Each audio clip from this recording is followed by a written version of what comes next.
Good evening, everyone, and thank you so very, very much for staying up with us and making 12 Sports tonight a part of your Sunday viewing. Lots to get to and uncover tonight. Isn't that right, Cam? Well said, Coop. We're going to have some real honest and emotional conversations about race and life with Cardinals receivers Larry Fitzgerald and Christian Kirk. And ASU has rolled out a plan to bring athletes back on campus. But what exactly do voluntary workouts entail? And do they bring us any closer to game action? We'll discuss. Man, I sure hope so, Chierstin. But first, as always, we start with the best of the night, guys. I'm being for real here. Fans in the stands. All right, check this out. You see those dots? Those are people, fans in the grandstands at NASCAR's race in Miami. NASCAR allowing 500 military members from a nearby Air Force base to come and watch today. They were also allowed to bring a guest or a family member. Also, did you see this out of the Colonial? Fans find a way. Golf's return was closed, of course, to the public. So those who live next door to the course made their own stands. From rooftop seating to temporary elevated hospitality tents in front yards. They even sold tickets. Here's the kicker in all this, the best part. All that money raised from tickets was donated to charity. Very cool, Coop. I like it. Hey, final round of the Charles Schwab Challenge. And golf is hard even for the pros. Xander Schauffele, one of the worst lip outs you'll ever see around the world on 17. Ouch. Yeah, he's out of the playoff. It would come down to Daniel Berger and Colin Morikawa. Berger knocks in his putt for par, so Morikawa needs this to keep the playoff going. Nope, off the right edge. Berger wins golf's return, his first win in 3 years. You know, it's just a range of emotions. I mean, I've grinded so hard the last 2 months to be in this position, and I'm just so thankful that all the hard work paid off. It's the greatest feeling in the world. Well, it started out with thunder and lightning, with rain pushing the finish deep into the night, but not even that could stop Denny Hamlin, your pole sitter. Hamlin wins both stages and takes the checkered flag in the Dixie Vodka 400, his 40th career win and his third win in 12 starts in this pandemic-shortened season. Chase Elliott finished second, Ryan Blaney third, and Tyler Reddick fourth. Chierstin? And now let's take a look at our Sunday headlines. Tell us when and where. That's the latest statement from the MLB Players Association after rejecting the league's latest proposal for how to play a season. The union now saying they will not counter this, the latest chapter of months of negotiations between the two sides. An agreement from March allows the commissioner to set a schedule, which the league says could be between 48 and 55 games. Much of the battle over the return of baseball has been about player salary, and neither side has given much ground in their proposals. Just listen to how Phillies outfielder Andrew McCutchen put it. All right, but listen, if you potty on the toilet, I'll give you some juice. Yay! Yay, juice! All right, buddy, here's your water. No, I want juice. What about water in this cup? No juice. I know we agreed on juice, but what about water? What about water in a bottle? No juice. What about water in a coffee mug? You love your coffee mugs. No juice. Look, it doesn't matter that we agreed on juice. I'm your dad, and you're drinking water. Now, either you drink this water, or you don't drink anything at all. Who's thirsty? I tell you, I like it a lot. Clever.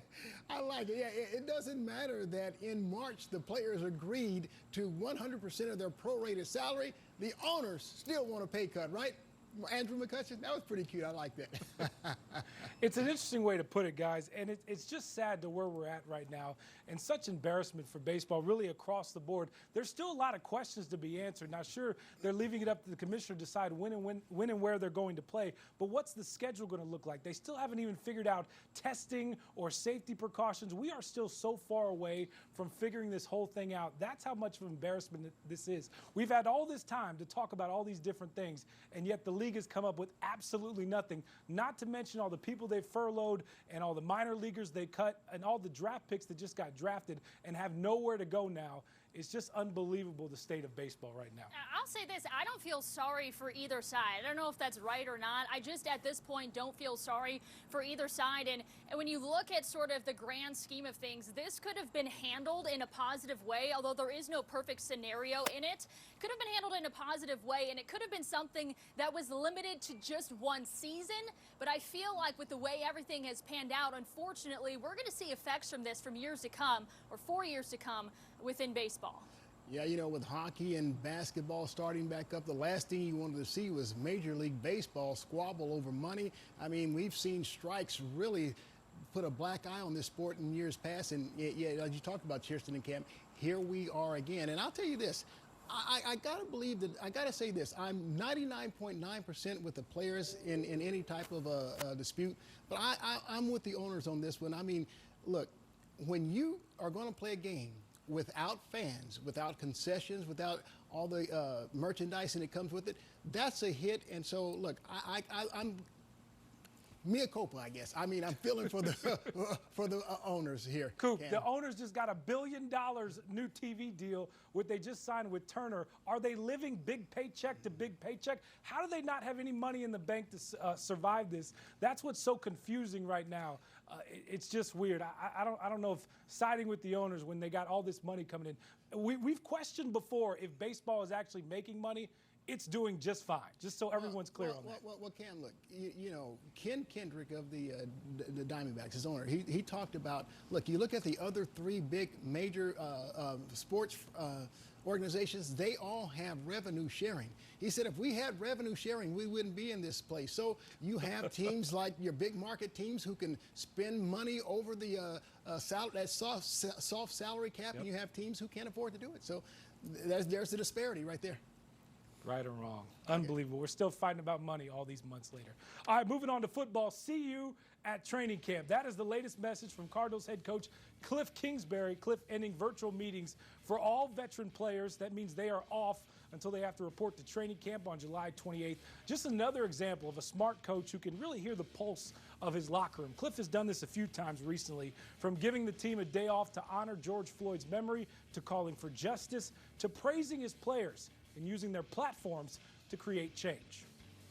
That's a powerful position that these players have to touch young lives and try to inspire people to be better and young people to be better. I know when I walk in that room and see the players in our team meeting room, I'm inspired by them. I'm enlightened by them, their life experiences. And so I think it was a difficult week, but I think it was a productive week as well.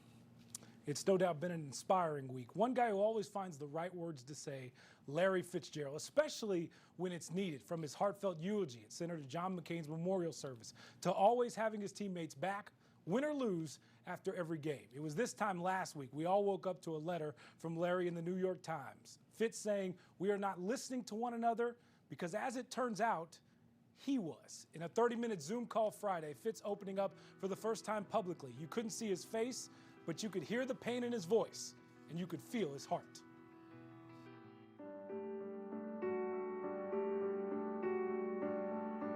It's important now to not just do a lot of talking, right? You know, I've said what I felt. I said what I, believe to be right in my heart. And now it's just about the action, right? It's about serving the community, closing the divide. Larry's action involved going back home, starting conversations, and taking part in the protests on the very streets he grew up on, the same street that George Floyd was killed on. Where he was killed is less than a mile from where I spent the vast majority of my childhood. This is why it took a few weeks for Fitz to publicly share his thoughts. He was listening to everyone. I really felt like it was best for me to just sit down for 2 weeks and just take notes from every single interaction that I had with somebody, white, black, police officer. I wanted to get their feelings, and not only their feelings, but the emotions that they were feeling. These conversations come easy for Larry because he's had them all over the world. I would be naive if I told you that, earlier in my life that I didn't see color, but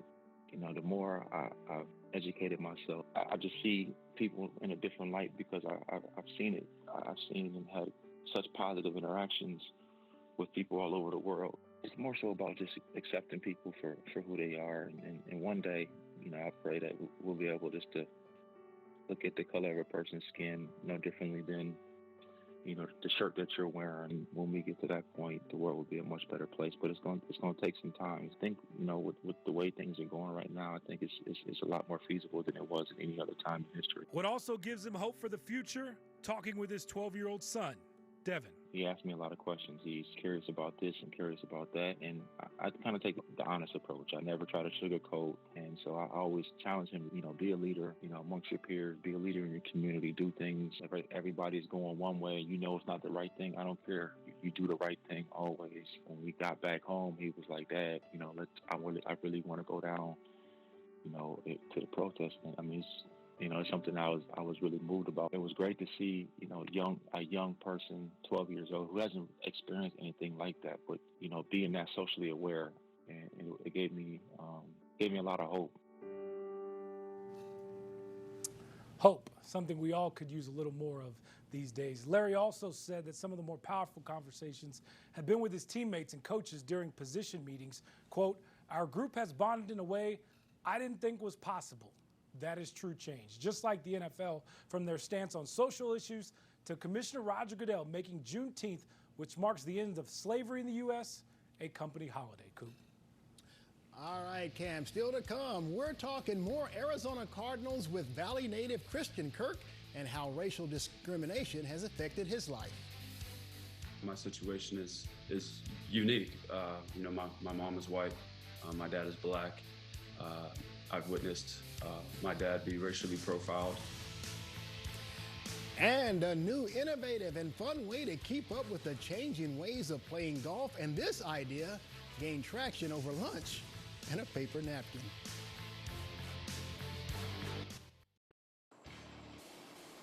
Welcome back to 12 Sports Tonight. Big week for the Coyotes. Earlier in the week, they hired new CEO Javier Gutierrez, the first Latino CEO in NHL history. Thursday, Coyotes players were allowed to return to Gila River Arena for the first time since the league shut down in mid-March. These small group on-ice workouts will be the norm until training camp begins on July 10th. Honestly, I felt better than I thought I would feel after a couple months off, but it was fun. It's fun to get out there and laugh with teammates and get back in the swing of things. The Coyotes did have a staff member test positive for COVID-19. They are at home recovering and feeling better. All other Coyotes staff and players tested negative. Meanwhile, ASU has crossed its T's and dotted its I's when it comes to a game plan for voluntary workouts, which begin on Monday. The goal is to give every fall sport an opportunity to start training as soon as possible, but football players will be the first to return to campus. 27 of them, divided into 3 groups of 9, are a part of what they're calling Phase 1. Phase 2 will start a week later. About 30 to 50 more athletes from all fall sports will undergo the same routine. ASU hopes to have the full football roster participating by the end of the month and say they have confidence in the detailed plan they've created. We have full confidence that through the education process and the monitoring and the team orientation of our culture here, that we'll be able to get that done successfully. Now, coaches will not be permitted at these voluntary workouts. Strength and conditioning staff will be present, but for health and safety reasons only, they cannot take attendance or even grade the players. Cam? Man, that is the first step for college sports starting on time this fall. Hey, hockey and college athletes aren't the only ones facing new norms to play. High school football players and coaches have similar precautions as they get back to work. Mask on. We're not going until I say. It's the new norm for coaches these days, reminding kids to put their mask back on. I got to remind them to pick up their feet. I got to remind them to, do all these other things. So it's just part of coaching. Mark Carter and his brother Marcus were just hired as co-head coaches out at Desert Edge High School. The Scorpions were one of the first teams in Arizona to allow athletes back in gyms and on the field for small group workouts at the beginning of June. Our job right now is to keep football alive. That's basically what we're trying to do, is just keep football alive. Yeah. Fever, cough, sore throat, shortness of breath, close contact, carry someone with COVID. How do you do that? Well, it's a long list. They don't come in, they wait outside. We have a protocol sheet that we go through, ask them about 5 or 6 questions. Coaches keep their mask on the entire time. Players keep their mask on when they're not doing anything, anything strenuous. No high fives, they got to bring their own water. Players are locked in with one coach, keep their distance, and when they're done, coach is clean, players go home. Yeah, just got to adapt to the unusual and to the different environments that we get put into. I just tell them, if they love football, then they're going to make a sacrifice. And this is a sacrifice that we all have to make. It's not just us. But practices these days aren't all about football. Coach Carter is encouraging all coaches to have open conversation with their players about race, protests, and the civil unrest going on in our country. If we're just teaching about football, then we're doing a terrible job. Coach, I see that mask doesn't affect your volume, right? No, sir. No, sir. Yeah, it's the new, no doubt about it, Ken. As a team, as an organization, the Arizona Cardinals have tackled the topic of racial injustice and police brutality head on. They've encouraged and supported their players in speaking out and helping to make a difference and a change. The majority of the people that are on the front lines, protesting every single day, they don't have the platform that we do. And so that's how they make their voices heard is, physically and emotionally being out there and being seen and being heard. And so for us, if we're not out there every day, we need to use our platforms, when we have hundreds of thousands of followers and millions of followers to be able to portray, what is on our heart and be able to portray their messages as well. So the whole world can see it. For Kirk, his experiences growing up left him hanging down the middle, if you will. At times, he was told he wasn't black enough or white enough. My situation is unique. My mom is white, my dad is black. I've witnessed my dad be racially profiled. I've witnessed the racial oppression that he's faced, and my brothers, my sisters, my cousins, and so it's been tough, and just the emotion and just being able to go to the confinements of your home and be able to talk about it has been good. But I give props to my mom, being a white mother and birthing 3 black children, regardless of what's in your blood and your DNA. We are seen by the color of our skin, unfortunately, in society right now. And I even remember, being at a young age, her having to explain that to me, and I give her so much props and the strength to be able to tell one of your young children that unfortunately in this world you're going to be judged by the color of your skin. Talking football, Kirk expressed his excitement level of having All-Pro DeAndre Hopkins join the receivers room. It'll open up things for all of us, and I believe it'll be a little bit of pick your poison. If you want to double DeAndre, then that leaves Fitz in the slot as well, and me on the other side for more one-on-one opportunities. And if you want to play 2 high cover 2, then we have Kenyon Drake in the backfield, and there goes our run game. I think DeAndre does a lot for us. When you have a guy like that, on the field, you have to pay attention to number 10. So it's gonna be fun, and I'm excited to see what he does. Golf in the age of coronavirus. The scooters created by a couple of former U of A athletes could be coming soon to a course near you. That's next on 12 Sports Tonight.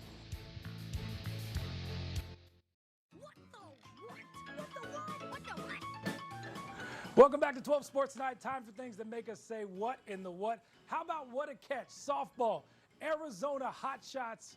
Check out the catch from Ariana Tamaro. Right into the fence as she hangs on to it. You kidding me? Ariana is the daughter of longtime Sun Devil Athletics SID Doug Tamaro. Doug is a good friend to many in the Valley. Got some talent in the family, Doug. Proud dad alert. Dun-dun-dun, dun-dun-dun. What a catch from Ariana. Chierstin. Well done. Well, hey, the way we play golf could be changing in a more fun and efficient way. I traveled up to Flagstaff to get a glimpse at these hot item scooters taking over Pine Canyon Club.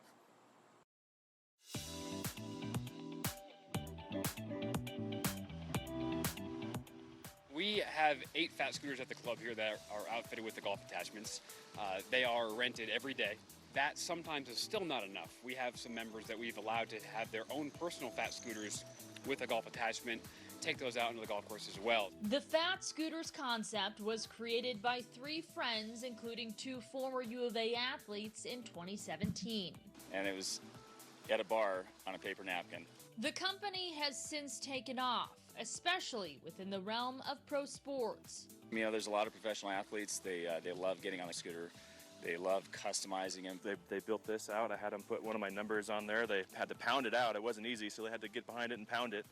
And, you know, I think it's the coolest one out here. The idea to use the scooters as a modern-day golf cart came later.